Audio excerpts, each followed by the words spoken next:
नमस्कार किसान भाइयों, किसान समृद्धि यूट्यूब चैनल में आपका स्वागत है। किसान भाइयों, आज की वीडियो में हम आपको धान रोपाई की शुरुआती 15 दिनों की देख रेख के बारे में जानकारी प्रदान करेंगे। किसान भाइयों, धान की रोपाई के बाद जो शुरुआती 15 दिन होते हैं उस वक्त हमारे धान की फसल को विशेष देख रेख की आवश्यकता होती है। आज इसी विषय में हम आपको जानकारी प्रदान करेंगे। किसान भाइयों, इस वक्त हमें अपने खेत में कितना पानी रखना है, यूरिया, डीएपी, जिंक, पोटास जो हम शुरुआती 15 दिनों में डालते हैं तो इनकी कितनी मात्रा डालनी है, इस विषय में हम आपको संपूर्ण जानकारी प्रदान करेंगे। बस आपको वीडियो के अंत तक हमारे साथ बने रहना है। किसान भाइयों, सबसे पहले हम बात कर लेते हैं कि रोपाई के शुरुआती अवस्था में हमें पानी कितना अपने खेत में रखना है, क्योंकि इस वक्त तापमान भी थोड़ा सा ज़्यादा रहता है, गर्मी भी पड़ रही है क्योंकि ज़्यादा बारिश अभी हुई नहीं है। तो किसान भाइयों, धान रोपाई के शुरुआती समय में जब हम पानी अपने खेत में भरते हैं तो उस वक्त हमें बहुत ज़्यादा पानी नहीं रखना है।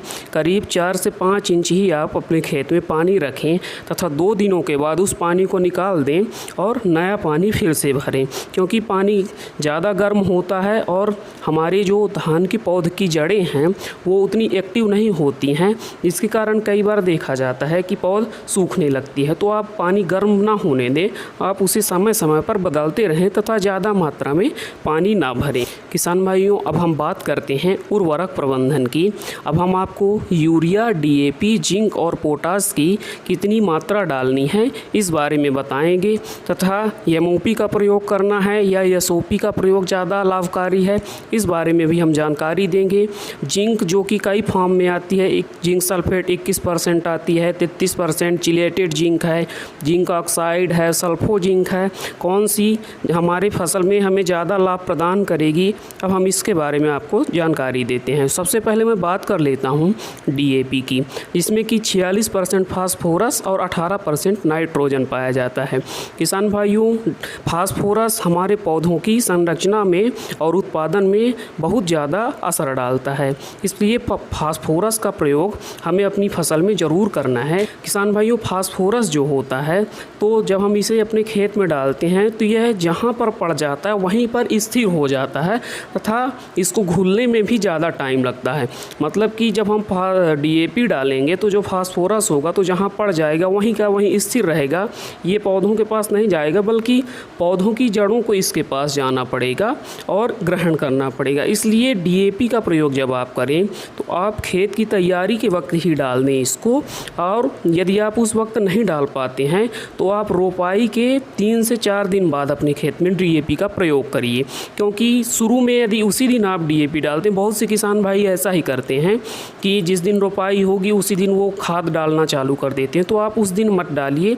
जब थोड़ा सा जड़ एक्टिव हो जाए, वो तत्व को ग्रहण कर सके, आप रोपाई के 3 से 4 दिन बाद डालिए, तो जड़ थोड़ा सा एक्टिव हो जाती है और 3-4 दिन वो फास्फोरस को ग्रहण कर लेती है। और इसके अलावा किसान भाइयों, आप हो सके तो जो फास्फोरस सोल्यूबलाइजिंग बैक्टीरिया आते हैं आप उनका भी प्रयोग करिए। बैम फर्टिलाइज़र जो कि माइकोराइजा आता है आप उसे भी डालिए, जो कि फास्फोरस के मोबिलाइजेशन में सहायता करता है। अब इसके बाद हम बात करते हैं पोटास की। पोटास की भी सेम ही कंडीशन रहती है, यह भी जल्दी नहीं घुलता है तथा जहाँ पर पड़ता है तो इधर उधर थोड़ा सा करीब 2-3 सेंटीमीटर ये मूव कर जाता है। तो जब पोटास का प्रयोग आप करें उसे भी आप खेत की तैयारी के वक्त डाल दीजिए। और यदि आप उस दिन नहीं डाल पाए हैं, उन किसान भाइयों के लिए मैं बता रहा हूँ जो खेत की तैयारी के वक्त नहीं डाल पाए हैं, तो आप जिस दिन रोपाई होती है उस दिन ना डालिए, बल्कि आप 3 से 4 दिनों के बाद, जैसा फास्फोरस में मैंने बताया था, उस वक्त डालिए। और आप पोटास मोबिलाइजिंग बैक्टीरिया आते हैं आप उनका प्रयोग करिए, जो कि पोटास के अवशोषण में मदद करते हैं। मैं बात कर लेता हूं कि एमओपी का प्रयोग ज़्यादा लाभकारी रहेगा या एसओपी का। तो एमओपी म्यूरेट ऑफ पोटास होता है, इसमें क्लोराइड भी पाया जाता है, और एसओपी सल्फेट ऑफ पोटास होता है, इसमें सल्फर की भी कुछ मात्रा पाई जाती है। तो किसान भाइयों, क्लोरीन एमओपी में क्लोरीन पाया जाता है, क्योंकि क्लोरीन का हमारे पौधों में कोई उपयोग नहीं है तथा यह पानी में घुलनशील भी जल्दी नहीं है। तो एसओपी हमारे पौधों के लिए ज़्यादा लाभकारी सिद्ध होता है, क्योंकि इसमें यह सल्फेट ऑफ पोटास है, तो सल्फ़र भी जो रहता है तो वो भी हमारे पौधों के लिए लाभकारी है और पोटास भी, और यह थोड़ा सा घुलनशील भी एमओपी की तुलना में ज़्यादा जल्दी हो जाता है। तो आप एसओपी का प्रयोग एमओपी की जगह पर कर सकते हैं। ऐसा नहीं है कि एमओपी का कोई फ़ायदा नहीं है, एमओपी के भी फ़ायदे हैं, आप एमओपी भी डाल सकते हैं, लेकिन यदि आप एसओपी का प्रयोग करेंगे तो आपको ज़्यादा लाभ प्राप्त होगा। अब चलिए हम बात करते हैं जिंक की, जो कि शुरुआती 15 दिनों में डालते हैं हम। जिंक शुरुआत की अवस्था में हमारी धान की फसल के लिए बहुत महत्वपूर्ण होता है, क्योंकि यह बढ़िया फुटाव प्रदान करता है हमारी धान की फसल में, क्लोरोफिल की क्रिया भी बढ़ाता है, जिससे हमारे पौधे अच्छा भोजन बनाते हैं और स्वस्थ रहते हैं तथा हरे भरे रहते हैं। अब जिंक की बात करें तो यह मार्केट में कई प्रकार से आता है। एक तो जिंक आता है जिंक सल्फेट मोनोहाइड्रेट, जिसमें एक भाग पानी भी होता है। तो इसमें 2 प्रकार की है जिंक आती है। जिंक सल्फेट मोनोहाइड्रेट 2 प्रकार से आता है, एक तो 21% में आता है, एक 33% में आता है, जिसमें 15% सल्फर भी रहती है। दूसरा एक चिलेटेड जिंक भी आता है EDTA फॉर्म में, जिसमें 12% जिंक चिलेटेड फॉर्म में होती है। अब एक नई तकनीकी आ गई है जिंक ऑक्साइड, वो भी बढ़िया होता है। और एक सल्फो जिंक भी आता है, जिसे सल्फर मीर कंपनी वालों ने बनाया है, उसके भी रिजल्ट अच्छे हैं, जिसमें 67% सल्फ़र होता है तथा 14% जिंक होती है। तो हमें इतनी सारे जिंक के विकल्प हैं, तो हमें कौन सा जिंक डालना है? किसान भाइयों, धान की फसल में ज़्यादा जो मेरा अनुभव है तो मुझे फ़ायदा जिंक सल्फेट मोनोहाइड्रेट से ही मिला है। चिलेटेड जिंक में क्या होता है कि इसका रिजल्ट स्प्रे में ज़्यादा अच्छा देखने को मिलता है। यदि स्प्रे किए और फिर बारिश हो गई तो उसका जल्दी से बारिश हो जाने के कारण फिर असर नहीं मिल पाता है। तो आप जिंक सल्फेट मोनोहाइड्रेट का प्रयोग कीजिए 33% वाले, जिसमें 33% जिंक और 15% सल्फर होता है। 21% से इसमें थोड़ा सा ज़्यादा अच्छा असर देखने को मिलता है, क्योंकि उसमें 21% जिंक पाई जाती है और इसमें 33% जिंक पाई जाती है। इसकी मात्रा भी कम लगेगी। जिंक 21% जिंक जिसमें रहती है उसको आपको करीब 8 किलोग्राम 1 एकड़ में डालना पड़ता है, और यह 4 से 5 किलोग्राम में ही हो जाता है।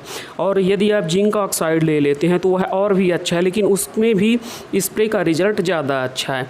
ठीक इसी प्रकार सल्फो जिंक है, उसका भी असर अच्छा है, थोड़ा सा उसमें सल्फ़र की ज़्यादा मात्रा होती है और जिंक की कम मात्रा पाई जाती है। और शुरुआती अवस्था में हमें जिंक की ज़्यादा आवश्यकता पड़ती है। जिंक से किसान भाइयों आप शुरू में मनमर्जी फुटाव ले सकते हैं। यह शुरुआत में फूलों के फुटाव में बहुत ज़्यादा मददगार साबित होता है। तो किसान भाइयों, आप अपने हिसाब से जो भी जिंक चाहें ले सकते हैं। मेरी अगर पर्सनल ओपिनियन की बात करें तो मैं जिंक सल्फेट मोनोहाइड्रेट, जिसमें 33% जिंक और 15% सल्फ़र पाई जाती है, मैं उसका प्रयोग करता हूं।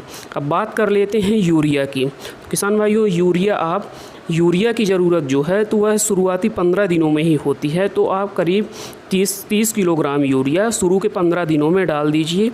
उसके बाद फिर से जब आप करीब 30 दिन की आपकी फसल हो जाए तो 30 किलोग्राम फिर से यूरिया डाल दीजिए। इसके बाद आप बहुत ज़्यादा यूरिया का प्रयोग ना कीजिए, क्योंकि यूरिया जो है तो पौधों और कीटों के लिए मीठा होता है। तो इससे क्या होता है कि कीट ज़्यादा प्रभावी हो जाते हैं तथा ज़्यादा आकर्षित होते हैं हमारी फसल में, क्योंकि हमारे देश में चलन है 1 बैग 2 बैग 3 बैग यूरिया पर यूरिया बहुत से किसान भाई डालते जाते हैं।